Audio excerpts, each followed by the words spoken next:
ណាក៏បានដែរ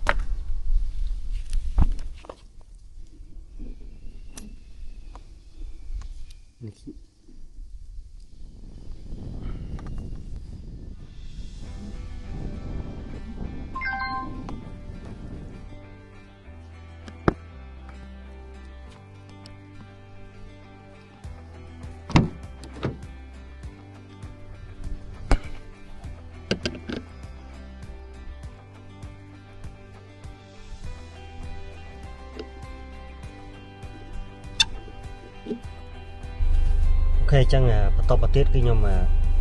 ងធ្វើការ stake អាវពងមួយនេះចឹងខ្ញុំចូល stake អាវ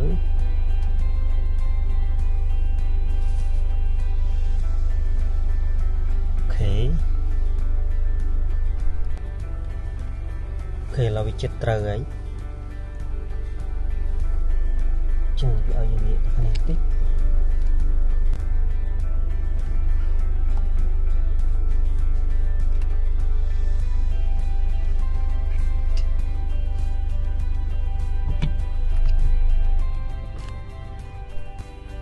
โอเคแล้วវាត្រូវហើយវា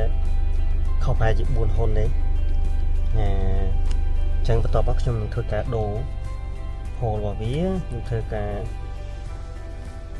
check elevation control របស់វាចង់ដឹង different level របស់វាពីដំបូងឡានដល់ប៉ុណ្ណឹងប៉ុណ្ណាចឹងនេះយើងយកជា 1 point area ហើយបន្ទាប់មក add ពងរបស់យើងនេះមកដាក់ឈ្មោះឲ្យវាមួយណាថាពងមួយហើយ click OK អូខេអញ្ចឹងយើងអានេះវាប្រាប់ថាយើងខ្វះ1.83 ចឹង 1.83 ចឹងត្រង់ចំណុចនេះគឺយើងដូរកម្ពស់ hole របស់យើងទៅត្រូវហើយចឹងយើងចូលក្នុង survey យើងដូរកម្ពស់ hole របស់យើង 1.83 អូខេ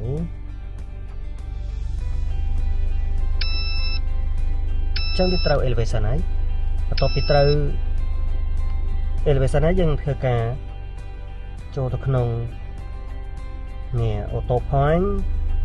ហើយខ្ញុំចាប់ដើមកំណត់ setting របស់វាជាប្រភេទ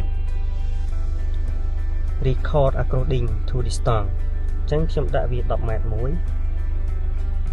ហើយយើង click OK បន្ទាប់មកខ្ញុំចាប់ផ្ដើមចល័តទៅវានឹងធ្វើការ record ពងនេះចានេះគឺជាវិធីសាស្ត្រដាក់ម៉ាស៊ីននៅលើរបរឡានហើយដើម្បីដឹងកម្ពស់របស់វាអូខេ